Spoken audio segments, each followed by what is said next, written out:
तिमीले भन्न खोजे के हो मैले त बुझिन नि तैँले किन बुझ्थिस् र भर्खर गएको केटो यही बाटो जाँदै थियो त्योसँग तेरो के सम्बन्ध छ यो सम्बन्ध छ जोसँग नि शङ्का गरेछ जस्तो आफू त्यस्तै अरूलाई सोचेछ यो गाग्री भरेपछि पानी लिएर आउने घरमा सुट्नी अनि केही सम्बन्ध छैन भन्न सक्दैनस् हान्नै पर्छ अब यो गाडी नलैकै आमाले के सोच्ने हो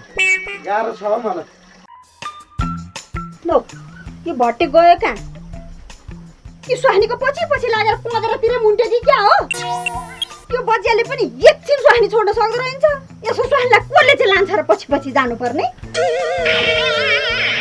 ल र यो त रित्तै आँखी छ त पानी गए बुढो ल्याउँदैछन् तेरो हात खुट्टामा चाहिँ के भएको थियो नि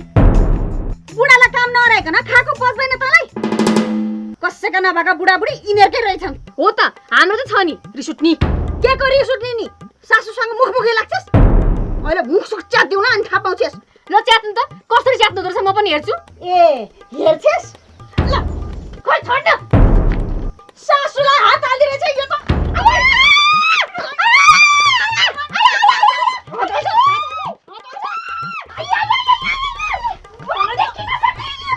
अनि किन झगडा गरेका हेर्नु तिमीलाई बुढी तिम्रो त मनी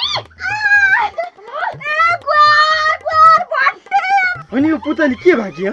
आमालाई मार्ने भाइ लौ न तिमीलाई बुढी धेरै जान्ने लौ न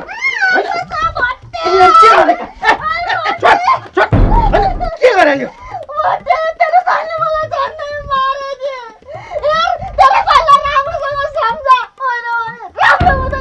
के राम्रो हुँदैन यहाँ छोएर मात्र देखा न राम्रो नराम्रो म देखाउँछु चुप लाग्छ आफ्नो आमा सरको सासूसँग मुखमुखै लाग्छ मुखमुखै हो र हात पनि हालिसके ए हुँदा हुँदा अब तिमी पनि उतातिर लागेर मलाई हात हाल्यौ होइन हात मात्र होइन तँलाई के हाल्छु